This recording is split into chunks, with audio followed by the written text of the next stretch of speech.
صلی اللہ علیہ وسلم۔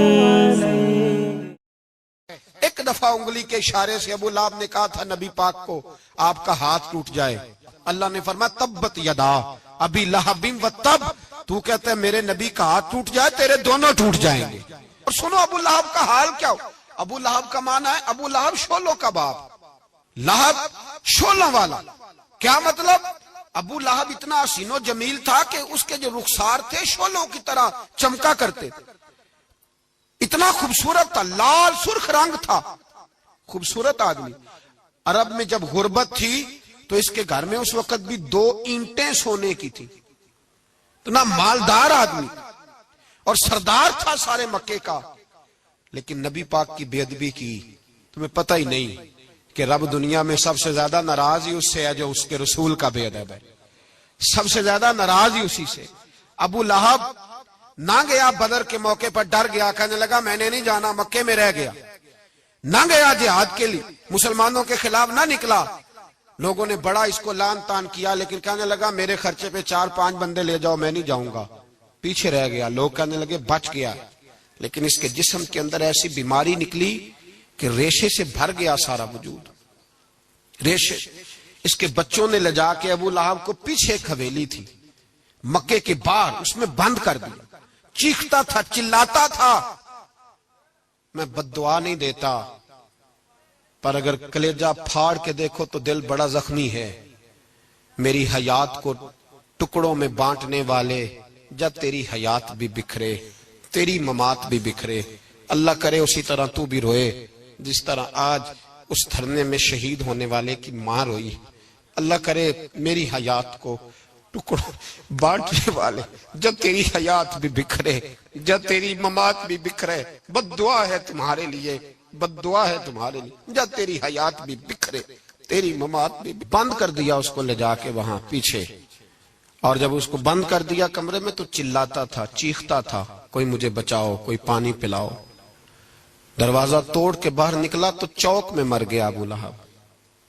اتنی بدبو آتی تھی کہ کوئی قریب نہیں جاتا تھا۔ چوک میں لاش پڑی تھی، یہ ہے میت کسی بے ادب کی، منہ دکھانے کے قابل نہیں، ان کے دشمن پہ لعنت خدا کی، رحم پانے کے قابل نہیں ہے۔ چوک میں لاش پڑی ہے، تبت یدا ابی لہب و تب، چوک میں پڑی ہوئی ہے، کوئی قریب نہیں جاتا۔ اس کے بیٹوں سے لوگ جا کے کہنے لگے تمہارا باپ تھا، شرم کرو۔ ایک ملازم کو پیسے دیے اس کے بیٹے نے، کہا گڑھا کھودو اور میرے باپ کو رسی کے ساتھ پکڑ کے اس میں پھینک دو۔ ایک گڑھا کھودا مکے کی گلی میں، اور رسی کے ساتھ پکڑ کر، رسی کے ساتھ باندھ کر اس کی ٹانگ کو گھسیٹ کر اس گڑھے میں ڈال دیا، اوپر سے مٹی ڈال دی، بدبو کا وہ ڈھیر بند کر دیا۔ ابو لہب مکے کا سردار تھا، پر جانے کہاں مردود دفن ہے۔ لیکن میانی صاحب کے قبرستان میں جاؤ، میانی صاحب کے قبرستان میں وہ علم الدین جسے اپنا نام بھی نہیں لکھنا آتا تھا، ہزاروں لوگ روزانہ اس کی قبر پہ کھڑے ہوتے ہیں اور رسول اللہ کی نعتیں سناتے ہیں۔ جا کے دیکھو تو صحیح منظر کتنا بدل گیا۔ اور جب غازی علم دین شہید کا جنازہ اٹھا تو امیر ملت پیر جماعت علی شاہ صاحب کی چیخ نکل گئی، اور ڈاکٹر اقبال رونے لگے، اور قائد اعظم تڑپنے لگے، منتیں کرتے تھے محمد علی جناح کہ یارو تھوڑے پیچھے تو ہٹو، میرا بھی دل کرتا ہے میں بھی ذرا اسے کندھا دے لوں، ذرا پیچھے تو ہٹو۔ محمد علی جناح جیسے لوگ تڑپتے تھے، اور جب قبر میں اترنے کی باری آئی تو ڈاکٹر اقبال نے ہاتھ باندھے، کہنے لگا او دوستو اقبال پہ تھوڑا رحم کھاؤ، اسے میرے ہاتھوں پہ رکھو، قبر میں اتار دیتا، اسے میرے ہاتھوں، قوت عشق سے ہر پست کو کر دے، دہر میں اس میں محمد سے اجالا کر دے، اور کی محمد سے فاتون تو ہم تیرے، یہ جہاں چیز ہے کیا لوح و قلم تیرے ہیں۔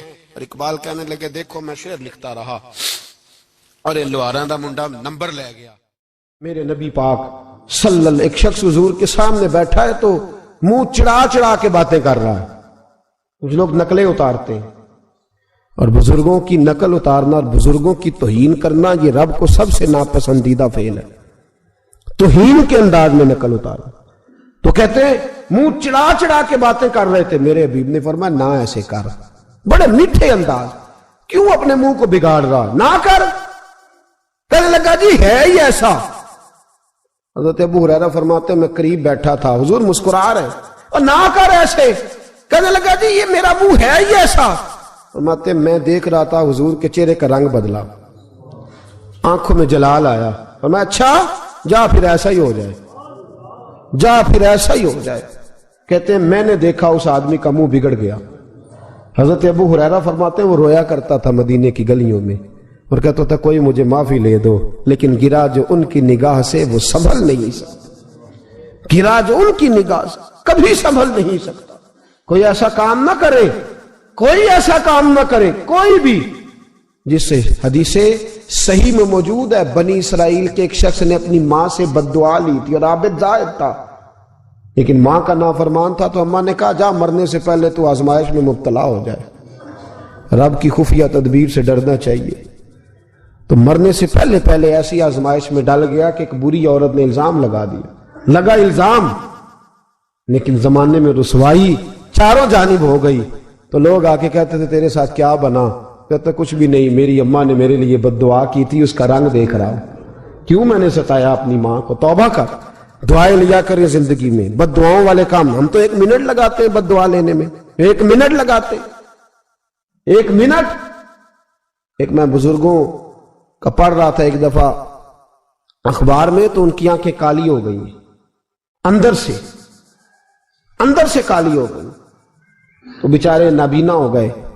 کسی نے ان سے کہا کہ ہوا کیا؟ تو کہنے لگے ایک شرارتی لڑکے نے میرے آگے کھڑے ہو کے 2-3 دفعہ ریس دی تو دھواں میرے منہ پہ پڑا, تو آنکھوں کے اندر گھس گیا ہے, بڑے علاج کرائے, لیکن اس کی شرارت تھی نا. تو وہ کہتے ہیں میں تو یہی کہتا ہوں کہ اللہ کرے تجھے بھی کبھی یہ معاملہ ہو, تجھے پتا چلے. ہم نہیں, باز ہی نہیں آتے, ہم کسی کو تکلیف دینے کا کوئی موقع ہاتھ سے جانے نہیں دیتے. میرے عزیزو یاد رکھو, ڈھونڈا کرو کہاں کہاں کس کس کو ستا بیٹھے, کس کس کی توہین کر بیٹھے, کہاں کہاں ہم نے لوگوں کے بد دعائیں اکٹھی کی. بد دعائیں پیچھا کرتی ہیں, جس طرح دعا پیچھا کرتی ہے بد دعا بھی پیچھا کرتی ہے. وہ پیچھے پیچھے چلتی ہے, وہ تاڑتی ہے. عتبہ نے میرے رسول پاک صلی اللہ علیہ وسلم کی بے ادبی کی.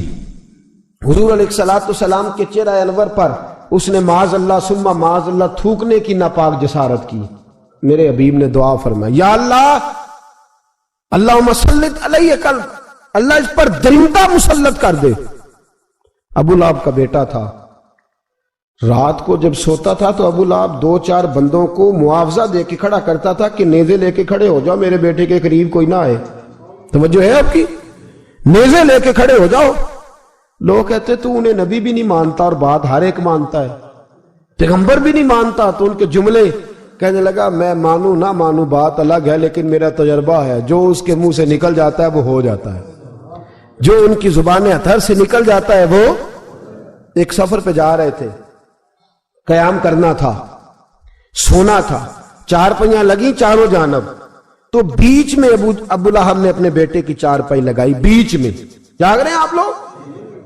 ارد گرد دوسرے لوگ سوئے بیچ میں, اور لوگ کہنے لگے تو پاگل ہو گیا ہے, اگر کوئی شیر آئے گا تو باقیوں کو نہیں کاٹے گا, صرف اس کو کاٹے گا. کہنے لگا بد دعا تو اس کے لیے ہوئی ہے, دعائے ضرر تو اس کو ملی ہے, اسی پہ مسلط ہوگا. شیر آیا رات کے اندھیرے میں, لوگ تھکے ہوئے تھے, ایک بندہ جاگ رہا تھا. وہ کہتا ہے اس نے سب کے منہ سونگے, لیکن کسی کو اس نے تکلیف, کسی کو تکلیف. سونگتے سونگتے عتبہ تک آیا, اور لفظوں کا فرق دیکھیے گا, آیا ہے, چیرا ہے, پھاڑا ہے, ٹکڑے کیے, حصے بکھرے کیے, لیکن ایک بوٹی بھی نہیں کھائی. مار دیا, چہرہ بگاڑ دیا, وجود کاٹ دیا, چلا گیا قتل کر کے, کھایا نہیں ایک لقمہ بھی اس کے وجود. بھائی درندے پھاڑنے آتے ہیں کہ کھانے آتے ہیں؟ وہ کھایا نہیں, پھاڑ کے چلا گیا. تو لوگ سویرے پوچھنے لگے صحابہ سے کہ ماجرا کیا ہے؟ تو گویا صحابہ زبان حال سے کہہ رہے تھے گستاخ کا گوشت گندا ہوتا ہے, جانور بھی نہیں کھایا کرتے, گندا ہوتا ہے. یہ ہے میت کسی بے ادب کی, منہ دکھانے کے قابل نہیں ہے. ان کے دشمن پہ لعنت خدا کی, وہ رحم پانے کے قابل نہیں ہے. میرے رسول پاک صلی اللہ علیہ وسلم کی زبان اطہر سے اگر کبھی کسی شخص کے لیے ایسا جملہ نکل گیا تو پھر اس نے بھی اس کا پیچھا کیا، لیکن میرے حبیب نے دعائیں ہی دی ہیں۔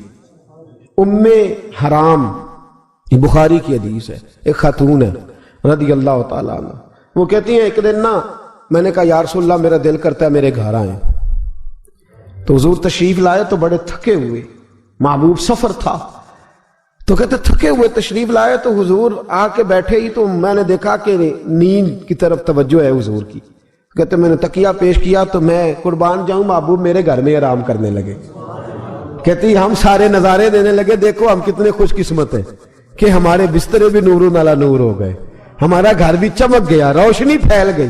کہتے ہیں حضور سوئے جب اٹھے نا تو مسکرا رہے تھے، حضور اٹھے تو اس زمانے میں کوئی تصور نہیں تھا بیڑی بیرے کا، کشتی جو سمندر میں چلتی ہے اس کا تصور ہی نہیں تھا، ابھی قریب قریب نہیں بنتی تھی وہ کشتیاں، دور دور علاقوں میں بنتی تھی، اور اگر بنتی بھی تھی تو ان میں بیٹھ کے مجاہد نہیں جاتے تھے، مجاہد خشکیوں کے رستے جایا کرتے تھے۔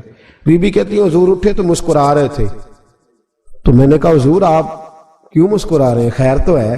تو نبی پاک نے فرمایا میں نے دیکھا ہے سوتے ہوئے کہ میری کچھ امت کشتیوں پر بیٹھ کے بھی کافروں کے خلاف جہاد کرے گی، دریاؤں میں بھی، اقبال نے کہا نا دشت تو دشت ہے دریا بھی نہ چھوڑے ہم نے، بحر ظلمات میں دوڑا دیے گھوڑے ہم، کشتیوں میں بھی جہاد کرے گی میں نے دیکھا ہے۔ تو کہتی ہے میں نے فٹافٹ کہا یا رسول اللہ مجھے بھی شامل کر دے ان میں، حضور مجھے بھی ان میں، حضور ذرا جلدی جلدی، دیکھا جو ان کو بانٹتے تو میں نے بھی بڑھ کے پیار سے دستے عطا کے سامنے دستے طلب بڑھا دیا، میں نے بھی آگے بڑھ کے کہا حضور تھوڑی خیر ادھر، حضور مجھے بھی شامل کر دے، کہتے پہلے بوڑھی تھی، نبی پاک نے ہاتھ اٹھائے کہ یا اللہ اس کو بھی ان میں شامل کر دے۔ اب فرماتے ہیں سرکار کا وصال ہوا، کوئی جہاد نہیں ہوا سمندر والا، حضرت ابو بکر کے زمانے میں کوئی جہاد نہیں ہوا سمندر والا۔ مجھے لوگ کہتے تو نے مرنا کب ہے، میں نے کہا جب تک کشتی والا جہاد نہیں ہو جاتا، جب تک کشتی والا، جو دن کو کہہ دیا دن ہے تو دن نکل آیا، جو شب کو کہہ دیا شب ہے تو رات ہو کے رہی، خدا نے ان کی زبان کو وہ اختیار دیا جو نکلی منہ سے ان کے وہ بات ہو کے رہی۔ فرمایا جب تک کشتی والا جہاد نہیں ہوتا میں نے مرنا۔ تو پھر بابے کو کہنے دو نا عرش فرشتے بانگا ملیاں، مکے پہ گئی شور، اور بلے شاہ ایسا نہیں مرنا، گالی بکی بلے شاہ ایسا نہیں مرنا ہے، مر گیا ہی کوئی اور تے بارش شاہ کدو مر دے جنہ کیتیاں نیک کمائیاں نے، بات ہی ختم کر دی، او کدو مر دے جنہ کیتیاں نیک کمائیاں نے۔ حضرت سلطان باہو رحمت اللہ علیہ فرماتے ہیں کامل پیر اونا دے باہو قبر جنہ دی جیوے، فرمایا میں نہیں مرتی، حضرت اسرائیل نہیں آتے وہ چھو کے گزرے گئے، کہتے بہنیں بھی چلی گئیں، بھائی بھی چلے گئے، خامد بھی چلا گیا، بچے بھی کئی گئے، اور میں اسی حالت میں۔ حضرت ابو بکر صدیق کا وصال ہوا، حضرت عمر کا وصال ہوا، حضرت عثمان کا، گن رہے ہیں آپ لوگ، حضرت ابو بکر کے 2.25 سال، حضرت سیدنا عمر فاروق کے کم و بیش 10 سال، حضرت عثمان غنی کے تقریباً 11.5 سال، کتنا عرصہ ہو گیا؟ کہتی ہیں کوئی، پھر حضرت علی کے 4.5 سال۔ بی بی کہتی ہے میں تر و تازہ تندرست کی تندرست، لوگ پہتے ہو بی بی تیرے ساتھ والے سارے چلے گئے، تو کب جائے گی؟ تو میں کہتی ساڑھے نبی دی زبان، ساڑھے نبی دی زبان، ساڑھے واسطے قرآن، میں کیسے جاؤں، ابھی جہاد ہی نہیں ہوا۔ کہتے ہیں خلفائے راشدین نے پردہ کیا، حضرت امیر معاویہ کا دور آیا، اور حضرت امیر معاویہ نے قسطنطنیہ کے لیے جب مجاہد بھیجے تو سمندر کا رستہ تھا، کہتی ہیں جب سواریاں جانے لگی تو کہنے لگے کچھ بیویوں کی بھی ضرورت ہے کھانا پکانے کے لیے، کہتی ہے میں ہاتھ بھی کھڑا کرتی رہی، درود بھی پڑھتی رہی، اور محمد کی صداقت پر شکر بھی ادا کرتی رہی۔ کہتے ہیں میں نے ہاتھ کھڑا کیا تو مجھے کچھ لوگ کہنے لگے بی بی تو سلیکٹ ہو جائے گی، تو بوڑھی ہے۔ تو کہتی ہے میں نے کہا سلیکٹ ہو کیا جاؤں گی، مجھے جانے والے سلیکٹ کر کے گئے ہیں، مجھے سلیکٹ کیا گیا ہے، جنہوں نے ظاہری پردہ کیا ہے نا سلیکٹ، مجھے حضور نے دعا کر دی تھی تو نبی پاک کی دعا۔ فرماتی ہم نے کشتی میں بھی بیٹھی، جہاد بھی کیا، اور جس دن وہ جہاد ختم ہوا حضرت ام حرام کا وصال ہو گیا، تو لوگوں سے پوچھتے بی بی چلی گئی، کہنے لگے ہاں مصطفیٰ کا کیا ہوا وعدہ جو پورا ہو گیا ہے، میرے محبوب نے جس کو دعا دے دی